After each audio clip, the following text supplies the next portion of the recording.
Hello? Hello, my precious. Oh, I need you. Who is this? I need you to do part 3. How'd you get this number? And boy. And boy. Hatton song. Part 3. Friday the 13th, part 3. Part 3 of what? Friday the 13th. I need you. No. No, don't.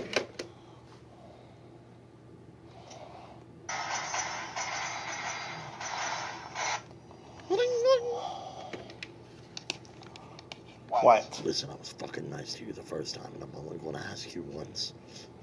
Okay, I'll do it. Fine. I'll do your Friday the 13th, part 3. Where are they? Friday the 13th, part 3, or 3D, was released August 1982.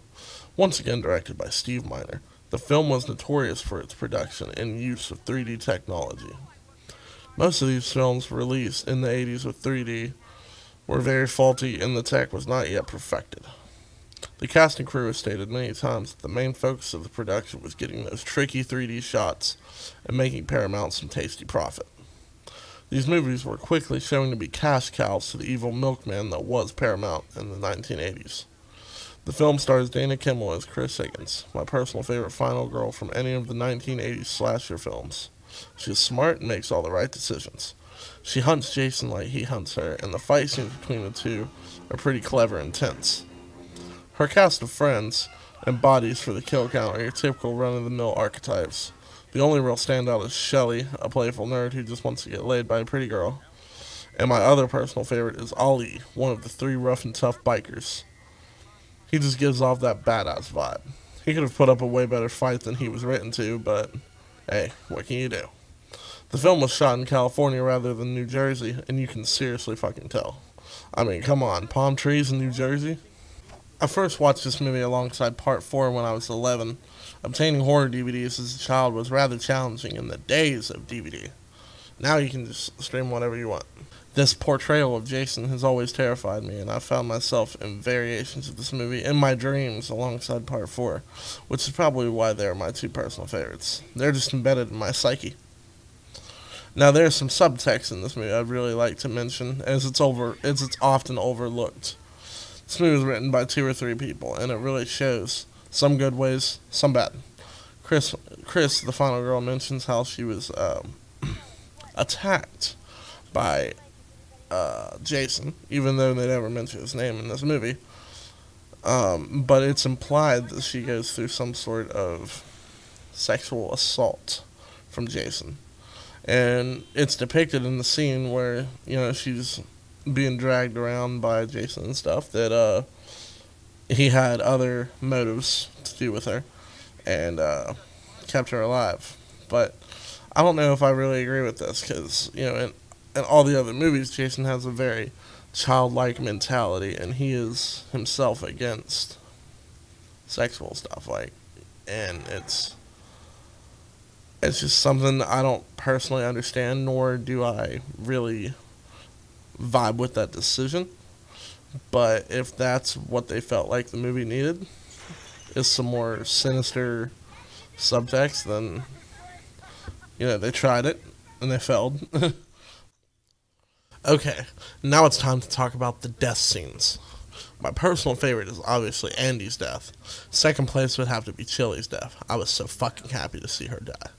Lamest death probably goes to Rick. That paper mache head effect really fucking blows. They could have done something way better for him, or just gave him a more traditional kill, like have Jason curb stomp his head or something. The reason I love this movie so much is because it's the golden age of Friday and the golden age of slasher films in general, the early 80s. It has a vibe that hasn't been replicated by any of the other films. I'd say the only one that comes relatively close to it is Part 5, because of how sleazy and dirty it is. One other thing I really have to talk about is the way that they did Shelley in this movie.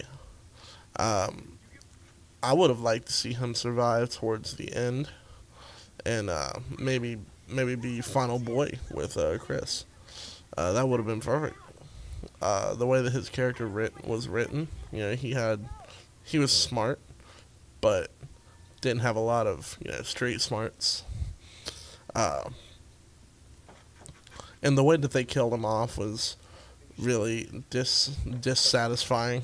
Just seeing him go off screen, and then just kind of wandering up and like, oh look, Shelly, stop playing, stop acting like you're dead. And then she's like, oh my god, he actually is dead. So I mean that kind of sucks.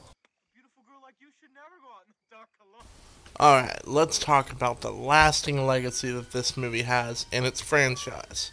So, when this movie came out, it wasn't very well received. A lot of people thought that, it was just the same old formula. The last two movies had already shown. But it holds a 7 on Rotten Tomatoes, a 30 on Metacritic, and a 5.6 on IMDb. Personally, this is my second favorite Friday the 13th movie, right behind our next entry, Part 4. Just something about the charm of this movie that really gets me. The characters are a little bit more real. It's just... I love the final girl. Chris is probably my favorite final girl. And it brought a good bit of money back from the box office. It brought home $36.7 million. And then they decided, okay, in the next one, we're going to kill off Jason. Friday the 13th Part 3 was shot in Saugus, California. Saugus, I don't know how the fuck you say it, but I don't really care. On the Valazette Movie Ranch.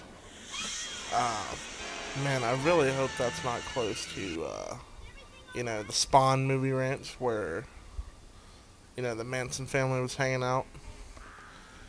Anyways, a lot of the locations for this movie really no longer stand. The barn is still standing to this day, and the lake that we see in the movie was actually a man-made lake, kind of like a swamp. So it wasn't really functional. Anyways, well, we're almost at the end of the video now, but I have a couple more things to say. This was the first of the Friday the 13th movies to use the iconic hockey mask, which has been in every sequel since. It's basically become a staple of pop culture, and so many people argue about whose idea it was. And in the movie, it's clearly shown that Shelly gives Jason his iconic hockey mask. And when filming wrapped, he asked if he could take the mask home, and they told him no. So, and now I believe the original one was hanging up in a store, I think it was. The film was actually released on a Friday the 13th, so that's pretty cool. And Jason is first seen wearing that iconic mask exactly an hour into the film. I thought that was pretty cool. And now, if anyone was wondering, Amy Steele, the girl that played Jenny in the last movie, was offered the opportunity to come back and reprise her role, but she declined. And ever since then, she has always said that she wished that she would have came back, because she probably could be making a lot more royalties now if she did. And the girl that played Debbie in the movie, Tracy Savage, she quit acting after this movie and earned a journalism degree. She became a reporter, but continued to receive fan mail from Friday the 13th fans through her entire career. And there is a character in this movie named Abel, the old man, and he's pretty much the naysayer. He's very similar to Crazy Ralph from the previous movies. And in my opinion, they just should have kept Crazy Ralph alive. That would have been way better, in my opinion. And some of the cars used in the movie, Chris's van is a 1979 Dodge Trademan. And then Rick's car is a 1963 Volkswagen Beetle. And this is the last Friday the 13th movie to only have one survivor. Although, I believe that Paul survived in part 2. Paul Holt! So anyways, guys, thank you for watching. If you haven't watched, my other videos, hop on them. And I'll see you guys in part 4, coming sometime next month. Bye. Hello there, you busty young brunette. Would you like to come sit on a farm with a log, maybe play with my balls? I swear I don't bite. At least not as hard as you think.